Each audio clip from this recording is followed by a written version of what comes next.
नमस्कार and welcome back. अगर आप भारत की तरफ देखेंगे तो आप देखेंगे कि जो जैन कम्युनिटी है वो 0.5% से भी कम पॉपुलेशन है पूरे भारत के अंदर। लेकिन 27% से ज़्यादा इनकम टैक्स वो जैन कम्युनिटी देती है। अगर आप कभी देखें, आपको कभी भी गरीब जैन नहीं दिखेगा पूरे दुनिया के अंदर।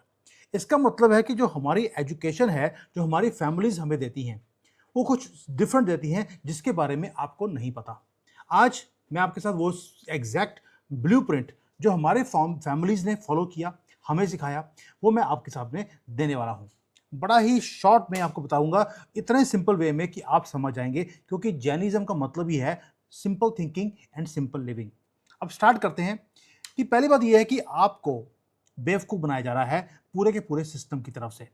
आपको यूज़ किया जा रहा है एज अ प्रोडक्ट। अगर आप अपना सैलरी देखें या अपनी बिजनेस की इनकम देखें जो आप घर लेके आते हैं, तो होता क्या है भाई, महीने के एंड में आपका जो बैंक बैलेंस है ऑलमोस्ट वो जीरो हो जाता है। अगर मैं आपको पूछूं कि आपका पैसा पूरे महीने में वो जाता कहाँ है, तो most of you you will not even know. आपको पता ही नहीं है कि पैसा जा कहाँ रहा है। अगर जा रहा है तो कंट्रोल नहीं हो रहा, उसको आप लगाम को खींचने की कोशिश कर रहे हैं, घोड़ा भागता जा रहा है। यानी कि आप 30 दिन काम करते हैं महीने के। क्यों? क्योंकि आपको घर का रेंट देना है या आपको ईएमआई पे करनी है। ये सारे एक्सपेंसेस हैं, कभी खाने का खर्चा है, ये सारे आपके सर के ऊपर वो मंडरा रहे हैं। आप सब चीज़ों को पे करते हैं, उसके बाद जो बाकी का बचता है वो आपके खाने में और लिविंग एक्सपेंसेस में वो खत्म हो जाता है। अगर आप थाउजेंड्स ऑफ ईयर्स, हमारी फैमिली ने हमें समझाया एक ही चीज़, कि हज़ारों साल पहले जो स्लेव्स थे वो पूरा दिन काम करते थे कि रात को उनको एक छत मिलेगी सोने के लिए और खाने के लिए और खाना मिलेगा फ्री में।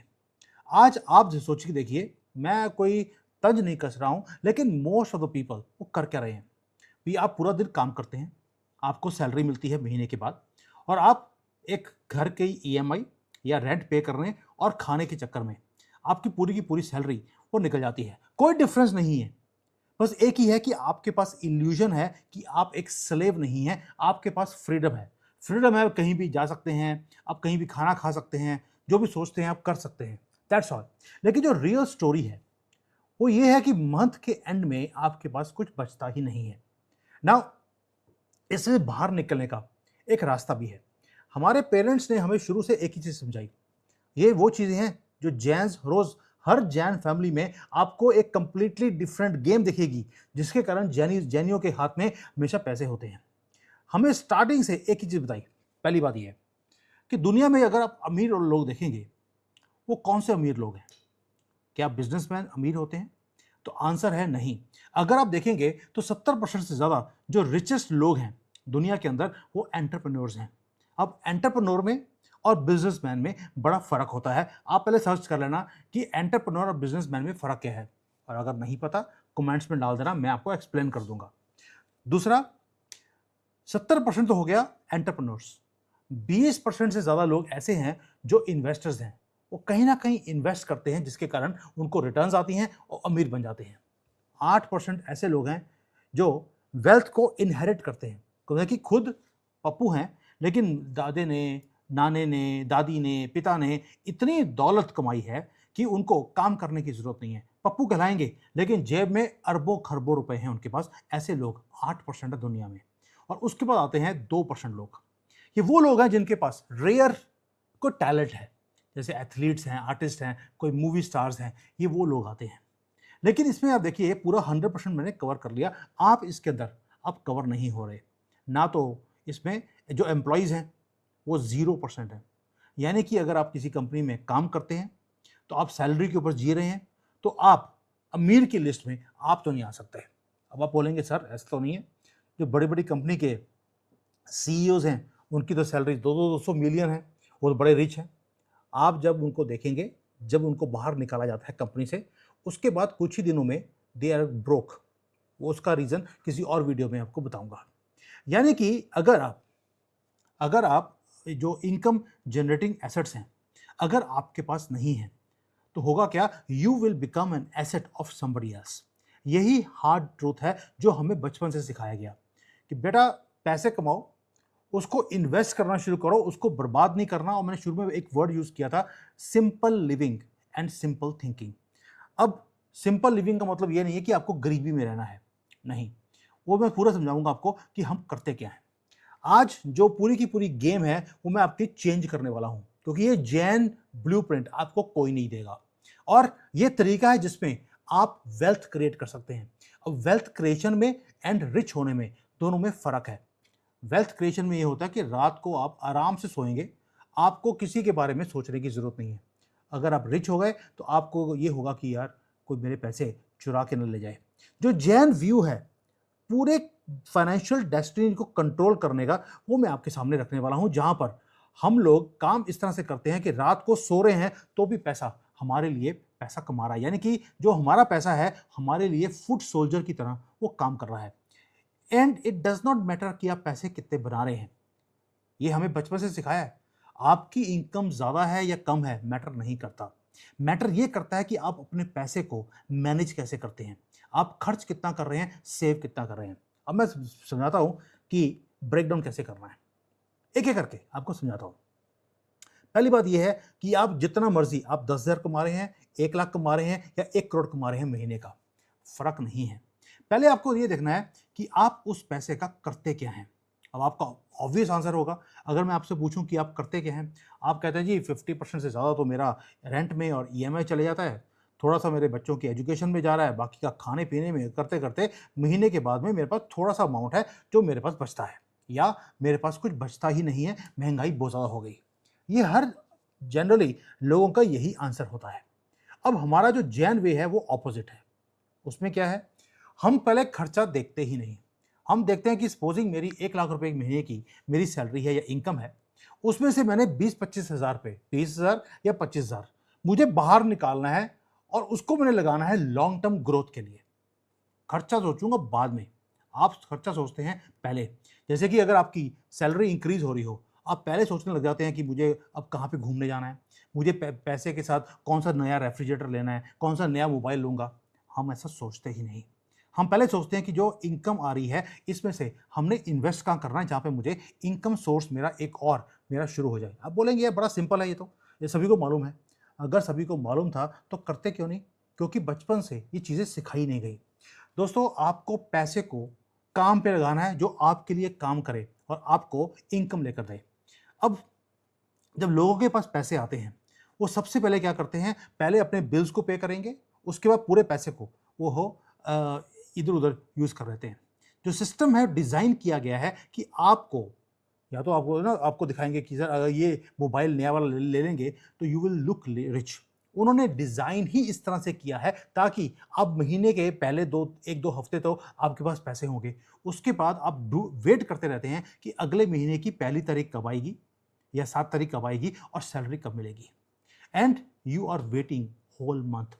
आपको सिस्टम के साथ फाइट बैक करना है, और इसलिए बोल रहा हूं कि जो 25% आपकी इनकम है वो आपको लेके जानी है, शुरू में निकाल कर एसेट्स खरीदनी है। कौन सी एसेट्स खरीदनी है वो भी बताऊंगा आपको, वरी मत करो, एक एक चीज आपके सामने सिस्टमेटिकली मैं रखने वाला हूं।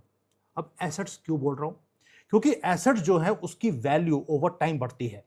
अगर आप एसेट्स के अंदर पैसा डालते हैं तो एसेट्स क्या कर रही हैं, आप जब सो रहे हैं तब भी वो आपके लिए पैसा कमा रही हैं। इवेंचुअली क्या होगा, जो आपकी एसेट्स हैं ऐसा ऐसा ग्रो करती रहेंगी, जब वो ग्रो करेंगी तो आपकी जो एसेट्स में से इनकम आ रही है वो भी ग्रो करेगी, और जितनी सैलरी आपकी आज की डेट में या बिजनेस में से इनकम है, जो एसेट्स हैं उसकी इनकम उससे भी ज़्यादा आगे जाके बढ़ जाएगी। अब आप में से कई लोग बोलेंगे सर हमारे पास जो है ना, हमारे पास तो पैसे नहीं है, बचते नहीं है, तो हम ये 25% सैलरी का हम निकाल नहीं सकते। अब मैं आपको एक्सप्लेन करूंगा कि कैसे आप निकाल सकते हैं इस पैसे को। आपको याद होगा कि मैं 2 साल पहले मैंने एक वीडियो बनाया था कि मेरा घर है जहाँ पे मैं रहता हूँ, और उसके बाद मैंने बताया आपको कि मैंने वो घर बेच दिया और मैं नए घर में शिफ्ट हो गया। आपको लगेगा यार इनकम मेरी सोर्स थी, आपने पुराना घर बेचा और नया बड़ा घर ले लिया होगा। Not at all. मैंने पुराने घर को बेचा जो मेरा बड़ा घर था चाइना के अंदर, उसके बाद मैंने नया घर लिया जो छोटा घर था।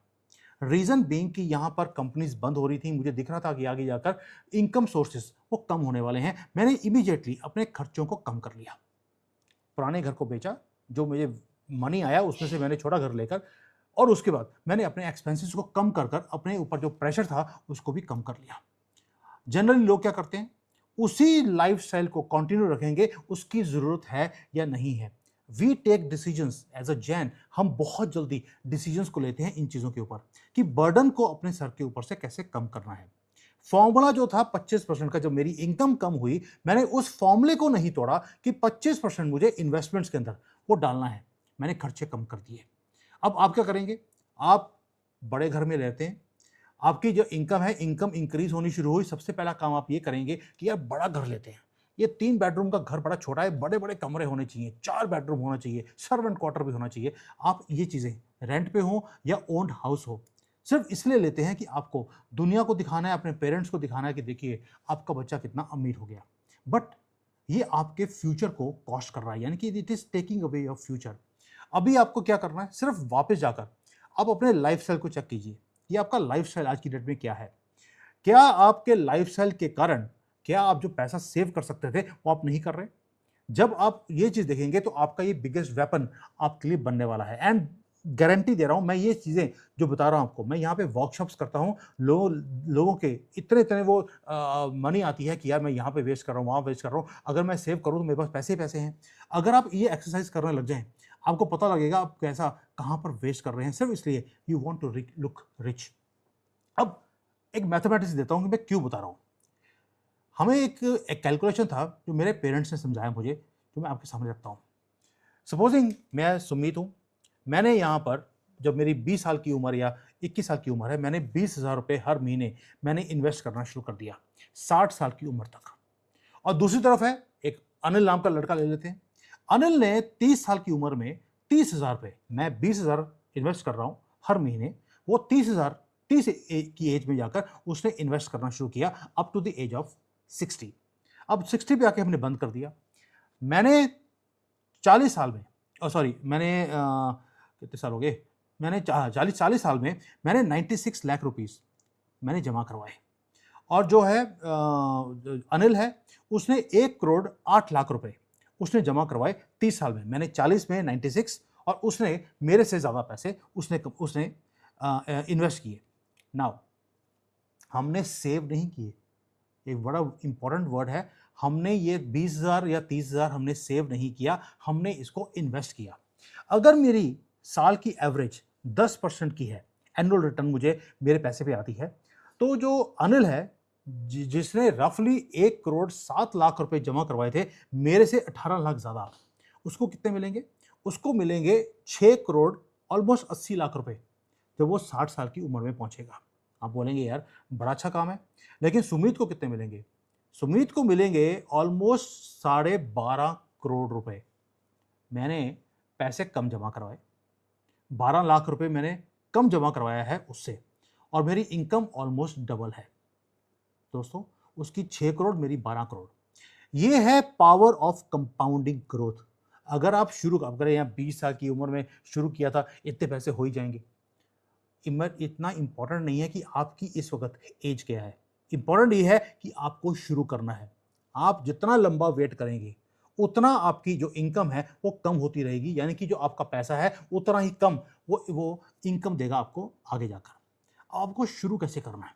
मैंने पहले बताया था कि मैं आपको बताऊंगा कि पैसा आपने सेव तो कर लिया, बचा लिया।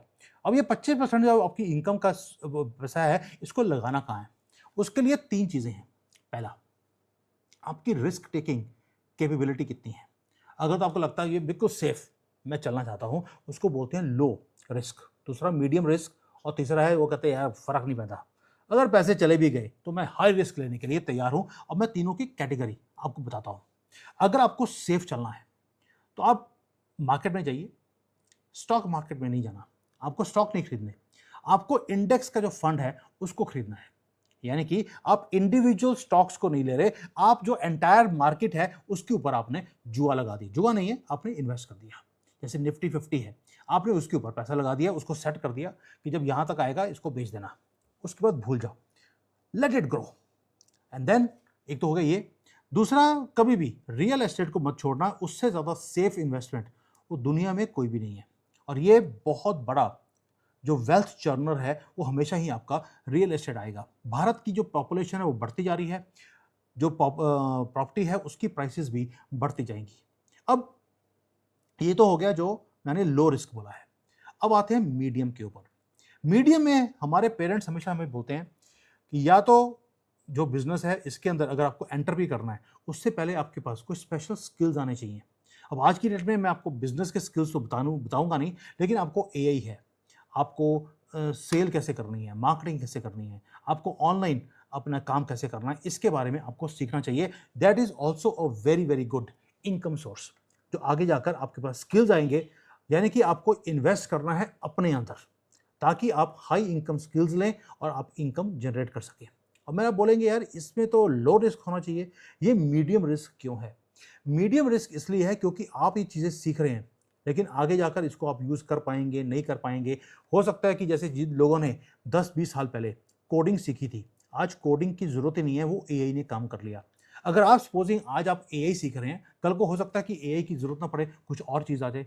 तो ये मीडियम रिस्क है जिसके ऊपर आपने इन्वेस्टमेंट तो किया, लेकिन रिटर्न हो सकता है कि लॉन्ग टर्म में आपको मिले या नहीं मिले, ना मिले, शॉर्ट टर्म में मिलेगी, इसमें कोई शक नहीं है। अब आते हैं रिस्की के ऊपर, क्योंकि रिस्की भी इसलिए है कि जितना higher the risk higher the return, आपने सुना होगा। अब रिस्की क्या है? अगर आप ऑनलाइन बिजनेस कर रहे हैं, बड़ा रिस्की है। आपने किया, रातों रात जो ऑनलाइन बिजनेस वाले हैं उड़ जाते हैं।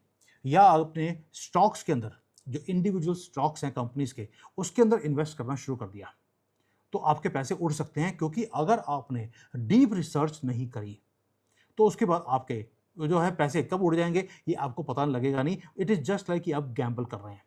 अब रिसर्च कैसे करनी है? आपको याद होगा मैंने आपको एक फ्री प्रॉम्प्ट दिया था, जहाँ पे आपको कुछ नहीं करना, मैंने सारा कुछ बनाकर वो मैंने दे दिया। एक फाइल है 3-4 पेजों की, आपने उसको जो क्लॉड एआई है उसके अंदर डालना है। उसके अंदर डालने के बाद सपोजिंग आप कहते हैं कि मुझे इन्फोसिस कंपनी का मुझे पूरा डाटा चाहिए, पिछले 3 साल का, अभी का और अगले 3 साल में क्या क्या प्रोस्पेक्ट्स हैं कि ये शेयर कितना बढ़ने वाला है। बस आपको कंपनी का वो डाटा, कंपनी का नाम प्लस कितने साल का डाटा चाहिए, वो सारी रिपोर्ट आपको पूरी 5-6 मिनट लगाता है एआई सर्च करने में, पूरे दुनिया का डाटा इन्फोसिस का या किसी भी कंपनी का वो आपके सामने रख देगा। आपको कुछ नहीं करना, आपके सामने डाटा आ गया, आपने उसको स्टडी करना है and then you can know कि मुझे कहाँ पर इन्वेस्ट करना है। दोस्तों, अगर आपको स्टॉक्स समझ नहीं आते, तभी बोल रहा हूँ इसको सीखना शुरू कर दीजिए। अगर नहीं सीखना तो मैंने आपको प्रॉम्प्ट दे दिया, व्हाट्सएप के ग्रुप में भी डाल दिया है, इस वीडियो के लिंक में भी मैं उस प्रॉम्प्ट का लिंक डाल दूंगा, आप जाकर डाउनलोड कर लेना, फ्री ऑफ कॉस्ट यूज़ करिए। मैं कभी भी ये नहीं बोलता हूँ कि मैं प्रॉम्प्ट दे रहा हूँ प्लीज़ मुझे 10 रुपये भेज दो भीख के, नहीं चाहिए। आप आराम से चीज़ों को सीखिए और अपनी लाइफ को चेंज कीजिए। अब ये तो हो गया स्टॉक्स का, लेकिन इसके साथ बोलेंगे सर बिटकॉइन तक किएगा, बिटकॉइन है, गोल्ड है, इसका क्या करें? अब बिटकॉइन है, गोल्ड है, ये है वो चीज़ें जिसको बोलते हैं ये आसमान तक ये पहुंच सकती हैं, लेकिन ये रिस्की है बहुत ज़्यादा। अगर आपको लगता है कि आपने यार इसमें 1 लाख रुपए लगा दिए, लेकिन आप अफोर्ड नहीं करते कि अगर ये 1 लाख उड़ गया तो क्या होगा? आप अगर तो है कि भाई चला गया चला गया, कोई फर्क नहीं पड़ता। अगर ये 1 लाख का 10 लाख हो गया तो बल्ले बल्ले, अगर जीरो हो गया तो फर्क नहीं, तो आप इसमें एंटर करना, वरना नहीं करना। अब मैं क्या करता हूँ, मैंने बिटकॉइन में कभी भी इन्वेस्टमेंट नहीं किया, गोल्ड में मैं करता हूँ क्योंकि मुझे चीज़ समझ आती है। जिस चीज़ की मुझे समझ है मैं उसी में एंटर करता हूँ। और गोल्ड के ऊपर मैंने कई बार वीडियो बनाई है, कब आपको गोल्ड में एंटर करना है, कब नहीं करना। आपको मैंने ईरान के युद्ध से पहले आपको बता दिया था गोल्ड में एंटर मत करना, ये नीचे जाएगा, ये जानबूझकर इसको नीचे लेके आने की कोशिश करेंगे। And lot of you listen to me also. यही है जैन वे, जहाँ पर आप चीज़ों को देखना शुरू करते हैं बिकॉज आपने स्टडी किया हुआ है। और हमारी जो मेजर चीज़ क्या है, हमारे पेरेंट्स ने जो हमारी फाउंडेशंस हैं उसको पहले मजबूत करने का हमें ट्रेनिंग दिया।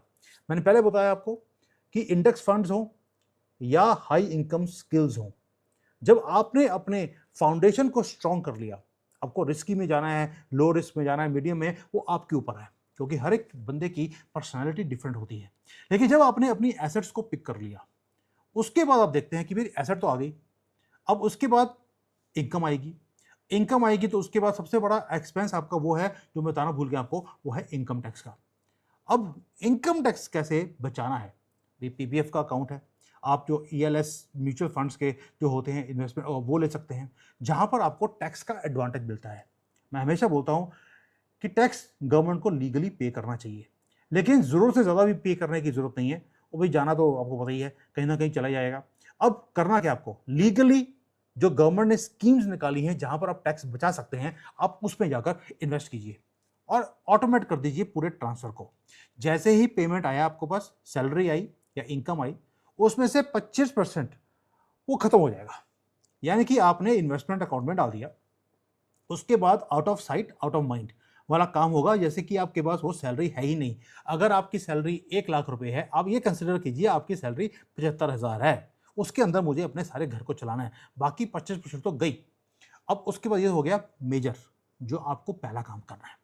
दूसरा एक और भी है कि अब आप बोलेंगे सर ये पैसे तो हमने लगा दिए, रेंट भी दे दिया, लेकिन हमारे कोई इमरजेंसी भी होती है, कभी किसी का एक्सीडेंट हो गया, कोई ओवरहेड एक्सपेंसेस आ गए, किसी की मैरिज आ गई, तो हम क्या करें? उसके लिए भी हमने वो किया हुआ है कि भाई आप 10%, कम से कम 10-15% आपके ऊपर है कितना आप कर सकते हैं। इसको आप इमरजेंसी फंड रख लीजिए। अब इमरजेंसी फंड क्या है? इमरजेंसी फंड वो है जिसको बोलते हैं कि बफर मनी है।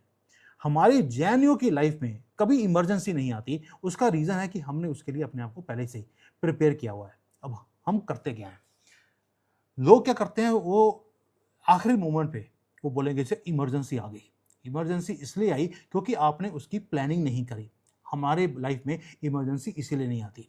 अब हम क्या करते हैं, हमारे पास इनकम आया, हमने आहिस्ता आहिस्ता 6 महीने का जो हमारा खर्चा है, सपोजिंग मेरे घर कमरे एक घर का या मेरे लाइफ को चलाने के लिए मुझे महीने का 50,000 चाहिए, तो मैंने 6 महीने के हिसाब से 3 लाख रुपए मैंने एक अकाउंट में डाल दिए।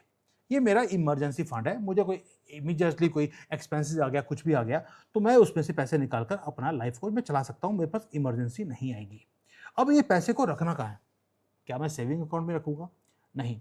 उसको पहला बात तो ये है कि इसको रखना ऐसे है कि अगर आपने इन्वेस्ट भी किया, तो लॉक इन पीरियड नहीं होना चाहिए कि 6 महीने से पहले आप निकाल नहीं सकते, या आपने स्टॉक में डाल दिया, स्टॉक नीचे आ गया। आपको स्टॉक में नहीं डालना, ज़ीरो रिस्क में डालना है। मैं अपने पैसे को एफडीआर में रखता हूँ। बैंक पे रखा, मुझे 6.5-7% मुझे इंटरेस्ट आता है, लेकिन ये इमरजेंसी फंड है। मुझे जब भी ज़रूरत पड़ा, उसमें से मैंने एफडी को तोड़वाया और मैं छोटे-छोटे अमाउंट की एफडीज़ बनाता हूँ, ताकि मुझे पूरी एफडीआर को तोड़ने की ज़रूरत नहीं है। तो मैंने इंडियन बैंक में अपनी एफडीआर को बना के रखा हुआ है। मुझे पैसा चाहिए, मैं उसमें से बाहर निकाल लाता हूँ। 1 मिनट में वो पैसा मेरे पास आता है। प्लस वो मनी पड़ा है, उसके ऊपर मुझे इंटरेस्ट भी आ रहा है। इंटरेस्ट भी इतना आ रहा है कि जितना इन्फ्लेशन है, उससे ज़्यादा मुझे इंटरेस्ट आ रहा है, तो मैं इन्फ्लेशन को भी फाइट मैं कर पा रहा हूँ। और आहिस्ता-आहिस्ता उसको मैं बिल्डअप करता रहता हूँ। लेकिन जब भी मुझे ज़रूरत पड़ती है पैसे की, सपोज़िंग मैं इंडिया आया, मुझे पैसे की ज़रूरत है, मैंने उस एफडीआर में से पैसे निकाले, अपने खर्चे निकाले, और जैसे ही मैं वापस आऊँगा, इमीडिएटली मैं पैसे और भेजकर उसको बराबर कर लेता हूँ। मैं कभी भी उस पैसे को, इमरजेंसी फंड को मैं कभी भी कम नहीं होने देता। जितने पैसे निकाले, उतने पैसे दोबारा से उस इमरजेंसी फंड में मैंने डाल दिए, और एफडीआर दोबारा से बरकरार पहले की तरह शुरू हो गई। ये तो हो गया कि ये सारा काम हो गया। अब वो बोलेंगे सर आपने सेविंग बता दिया, आपने इमरजेंसी फंड बता दिया, और सारे खर्चे का क्यों होया? अब खर्चे पे आते हैं। खर्चा जो है, हम जैन के लाइफ में हमेशा ही खर्चा 50% से कम होता है। जितनी हमारी इनकम, उससे 50% से कम में हमने जिंदगी को चलाना है। अब उसके लिए आपको अपनी ईगो मारनी पड़ेगी। अब ज्यादातर क्या होता है, आपने हमेशा देखा होगा कि जो जैन है वो हमेशा सिंपल सी लाइफ लेते हैं। आप बोलेंगे सर ऐसा तो नहीं है, जो अमीर जैन है वो तो बड़े बड़े घर लेते हैं। अगर आप उनकी शुरुआत देखेंगे, बड़ी हम्बल होती है, साइकिल पे जाने वाले लोग होंगे। लेकिन जब बाद में, जब उनकी सेकंड इनकम मेजर इनकम से बढ़नी शुरू होती है, उसके बाद वो घर लेने की सोचते हैं, बड़ा घर लेंगे, अच्छी सी मैरिज करेंगे। और जैनियों की मैरिज तो वैसे ही पूरे दुनिया में वो मशहूर है, क्योंकि पैसा हम वहाँ लगाते हैं। लेकिन जो शुरू में जब काम शुरू किया, या बिजनेस शुरू किया, या वो किसी जॉब में गए, तब अपनी ईगो को हम सेटिस्फाई नहीं करते। अब लोगों का क्या होता है, जैसे ही इनकम बड़ी आनी शुरू हुई या इनकम इंक्रीज होनी शुरू हुई, तो वो एक ही काम करते हैं, वो अपने लाइफस्टाइल को अपग्रेड करना शुरू कर देते हैं। They start looking rich. भाई जैन बोलता है कि मुझे रिच बनना है, लोग बोलते हैं कि मुझे लुक रिच, मुझे दिखना है। इसीलिए जो वेल्थ है लोग कमा नहीं पाते। वेल्थ में और बीइंग रिच में भी फर्क है। ये भी अगर आपको चाहिए होगा तो मैं किसी वीडियो में बता दूंगा। What is wealth? वेल्थ वो है मनी जो आपने स्पेंड किया ही नहीं, और जो स्पेंड नहीं किया उसको आपने इन्वेस्टमेंट में लगा दिया, वो आपकी वेल्थ है। इसलिए जो आप ये ईगो को सेटिस्फाई करने के लिए बड़ी गाड़ी ले ली, अच्छा सा मोबाइल ले लिया, बड़ा घर ले लिया, इससे होगा क्या? आपका जो इनकम आपके इस मनी से आ सकता था, आपने उसको खत्म कर दिया। आपकी जिंदगी को चलाने के लिए कुछ जिंदगी की चीजें हैं। आपका घर, खाना, ट्रांसपोर्टेशन, ये वो खर्चे हैं जो आप बचा नहीं सकते। लेकिन आपके पास कुछ ऐसे एक्सपेंसेस भी हैं जो आप कर रहे हैं लेकिन आप यूज़ नहीं कर रहे। आपने जिम में एक मेंबरशिप ले लिया लेकिन आपने यूज़ नहीं किया। महीने में 1-2 बार गए, उसके बाद टाइम नहीं है। कभी गर्मी है, कभी सर्दी है, आप जाना चाहते नहीं। ये जो यूज़लेस के एक्सपेंसेस हैं, ये जो यूज़लेस सब्सक्रिप्शंस हैं, आप इसे एक-एक करके खत्म करना शुरू कर दीजिए। क्योंकि ये आज एक है, कल को 2 सब्सक्रिप्शन आएगी, ये बढ़ते-बढ़ते आपके एक्सपेंसेस ये बढ़ते जा रहे हैं और जो डिस्पोजेबल इनकम आपके पास इन्वेस्टमेंट के लिए चाहिए, वो कम होती जा रही है। दैट मीन्स आपको जो लाइफ़स्टाइल है उसको 50% जो आपकी इनकम है उससे कम में आपको रखना है। जितना कम करेंगे, उतना ज़्यादा आपकी इन्वेस्टमेंट बढ़ेंगी, उतना ज़्यादा आपकी इनकम वो बढ़ने वाली है। और इसलिए ये जो सारा जो हमारी लाइफ़ है, जैन की लाइफ़ बड़ी रूथलेस है। हम फोकस करते हैं कि कैसे पूरे सिस्टम को हैक करना है। हमारा जो हाउसिंग और ट्रांसपोर्टेशन और जो बच्चों की फीस है और है, ये हम जितना बेयर मिनिमम रख सकते हैं, हम उतना रखते हैं। अगर घर लेंगे, we are very good negotiator also. मैंने घर लिया, मेरी वाइफ मेरी 2018-19 से मेरे पीछे पड़ी थी कि यार एक घर और लेते हैं यहाँ पर। And I was telling her कि मार्केट नीचे आने वाली है, मुझे दिख रहा था। जब मार्केट नीचे आएगी तब खरीदेंगे। हम वेट करते रहे।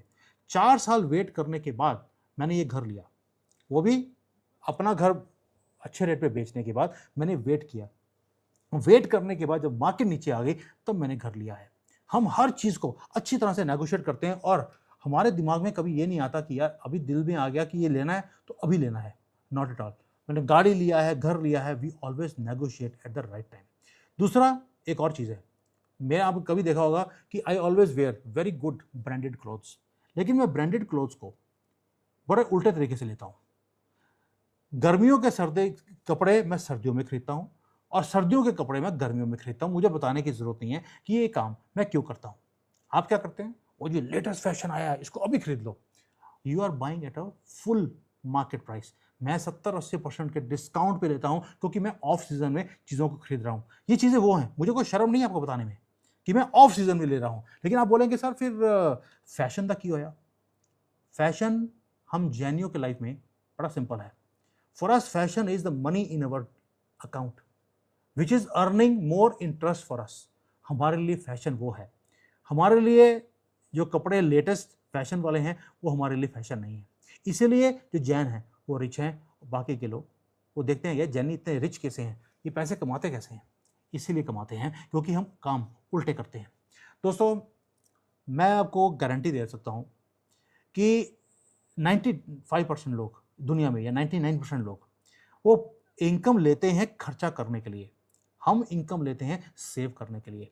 और उसके बाद आपने एक चीज़ और नोट करी होगी कि जैसे दिवाली का टाइम आता है, हमेशा देखेंगे गुजराती वो हफ्ते 10 दिन 2 हफ्तों के लिए वो घूमने चले जाते हैं पूरे पूरे दुनिया में। पूरे दुनिया में आपको गुजराती घूमता हुआ दिखाई देगा दिवाली के बाद। पूरी की पूरी मार्केट्स वो बंद होती हैं, कोई भी अपनी दुकान को खोलता नहीं है। क्यों? क्योंकि वो एन्जॉयमेंट करते हैं। मैंने आपको पहले बताया, आपको 25% इन्वेस्ट कर दिया, 10% आपने यहाँ लगा दिया और 50% में ज़िंदगी चला ली। उसके बाद बचता है आपके पास 5-10%।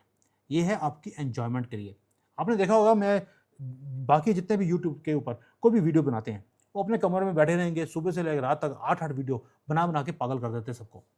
मेरी आधी से ज़्यादा वीडियो से कभी मैं कहीं घूमने जा रहा हूँ, कभी मैं किसी और कंट्री में बैठा हूँ, कभी मैं बीच पे बैठा हूँ। आपने मेरी वीडियोज़ देखी होंगी, मेरा सारा टाइम मैं घूमता रहता हूँ। ये क्यों है? कि जो मेरी इनकम है उसमें से 5-10% मेरी एन्जॉयमेंट के ऊपर मुझे चाहिए। क्योंकि जो बाकी का पैसा है वो तो यार बॉडी को चलाने के लिए है, लेकिन आत्मा की जो शांति है उसकी खुशी के लिए भी कुछ चीज़ चाहिए। हर महीने, हर हफ्ते we are either going out या we are spending time in some resort. मैं ये काम करता रहता हूँ ताकि अंदर जब खुशी होएगी तो आपको लगता है यार मैं बाकी मैंने अपने एक्सपेंसेस को कम किया हुआ है। अगर मैं सिर्फ पैसा सेव करने में लगा रहूँगा तो मेरे अंदर से एक आएगी आवाज़, बहुत हो गया, now I want to spend. लेकिन अगर मैं ये स्पेंड कर रहा हूँ रेगुलरली, मैं हॉलिडेज़ ले रहा हूँ, मैं अपनी खुशी के लिए काम कर रहा हूँ, तो मुझे जो एक अर्ज है, कभी ये बड़ा मोबाइल ले लेता हूँ, वो जो अर्ज जो है वो हमारी ख़त्म हो जाती है। प्लस इसीलिए जो वाइफ है, पेरेंट्स हैं, फैमिली है, वो भी खुश है क्योंकि उन्हें मालूम है कि भाई ये आदमी रेगुलरली ये इन्वेस्ट भी कर रहा है, पैसे भी लगा रहा है, सेव भी कर रहा है। That is why they respect also much more. और मैंने एक काम और किया है, अगर मुझे लगता है कि इस बार मेरा कहीं घूमने को मन नहीं कर रहा, तो मैं कोई ना कोई हॉबी है जैसे मुझे सपोजिंग मुझे स्विमिंग सीखनी है, मैं स्विमिंग सीखने चला गया, या मुझे कोई और चीज़ करनी है, मुझे एक बड़ा एक्सपेंसिव जगह पे डिनर करने जाना है वाइफ के साथ, आई विल टेक हर, मैं फ्रेंड्स के साथ टाइम लगाता हूँ। तो ये जो नेटवर्किंग है फैमिली के साथ, फ्रेंड्स के साथ, वो तभी आती है जब आप पैसा खर्च करते हैं। लेकिन खर्च अगर आपको पता लगे कि मेरे पास बजट है खर्च करने के लिए, तो ही करेंगे। तो ये जब चीज़ें करनी शुरू करते हैं, उसके बाद आपको पीछे मुड़कर देखने की ज़रूरत नहीं है। दोस्तों, मुझे कई लोग बोलते हैं कि सर हमारे पास ना 4 गाड़ियाँ हैं, घर में 3 लोग हैं, 4 गाड़ियाँ हैं, सिर्फ़ इसलिए कि वो रिच दिखना चाहते हैं। अब किसी ने मेरे से पैसे माँगे इंडिया में, अमाउंट छोटा था, मैंने दे दिया, ये तेरी हेल्प हो जाएगी, बिज़नेस चलाने के लिए पैसे चाहिए था। Very good friend of mine, उसने पैसा ले लिया, बिज़नेस शुरू कर लिया। अभी पहला महीना है या 2 महीने के बाद बिज़नेस शुरू हुआ है, जो पैसे आए, उसको बिज़नेस चलाने के लिए पैसे चाहिए था। उसने बीएमडब्ल्यू ले लिया दिखाने के लिए कि देखो जी मैं कितना अमीर बन गया हूँ। आज 5 साल हो गए हैं, मेरा पैसा उसने वापस नहीं किया। लेकिन खुद बीएमडब्ल्यू में घूम रहा है और बिज़नेस धक्के मार के बस चल रहा है, ईएमआई भी वो पे नहीं कर पा रहा। दोस्तों, इसलिए बोल रहा हूँ कि जो वेल्थ है, वो आपको क्रिएट करनी पड़ेगी। जो ये फ्रीडम ऑफ माइंड चाहिए आपको, वो तभी आएगा जब आपका पैसा आपके लिए इनकम क्रिएट करना शुरू करेगा।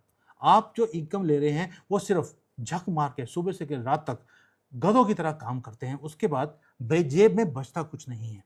जो मैंने आपको फॉर्मूला दिया, ये वो है जो जिसको बोलते हैं Jain view of wealth creation. आप जो पैसे के लिए भाग रहे हैं, you are running around to make money. मैं हमेशा बोलता हूँ you are running after money, but in Jains money is running after us. और मेरा एक कोर्स है, मैं कोई कोर्स नहीं बेच रहा हूँ, जो मैं चाइना में यहाँ पे करवाता हूँ, उसका नाम है आई एम मनी। आप समझ सकते हैं कि मैं खुद पैसा हूँ, मुझे पैसे के पीछे दौड़ने की जरूरत नहीं है, झक मार के पैसा हमारे पीछे आएगा। Now what you need to do is, crux में एक ही चीज़ है, अपने एक्सपेंसेस जो हैं उसके ऊपर ध्यान रखने की बजाय यू स्टार्ट लुकिंग एट कि जो पैसा आपके पास है वो आपके लिए काम कैसे करेगा, आपके लिए इनकम वो जनरेट कैसे करेगा। कुछ नहीं करना, सिर्फ आपके जो फालतू खर्ची है उसको कैसे कम कर सकते हैं, और उस पैसे को, बेशक वो 1000 रुपया है, उसको आप इन्वेस्ट कैसे कर सकते हैं ताकि वो आपके लिए पैसा और जनरेट करे। You start doing it. और इसके अलावा भी अगर आपको और भी डिटेल चाहिए, वो भी मैं आपके साथ शेयर करने को तैयार हूँ। ये मेरा दूसरा वीडियो है इस चैप्टर के ऊपर। पहले भी मैंने आपको एक बार फॉर्मूला दिया था, वही जैन फॉर्मूला कि हम कैसे करते हैं, आज मैं दूसरी बार कर रहा हूँ। That video I think so I made almost 1 year back, and this is my second video. और उसके अंदर भी आपके जो रिस्पॉन्स थे, मैंने सबको रिस्पॉन्ड भी किया था। अभी भी कुछ चाहिए होगा मुझे ईमेल कर देना, I will respond you back. Thank you. जय हिंद, वंदे मातरम।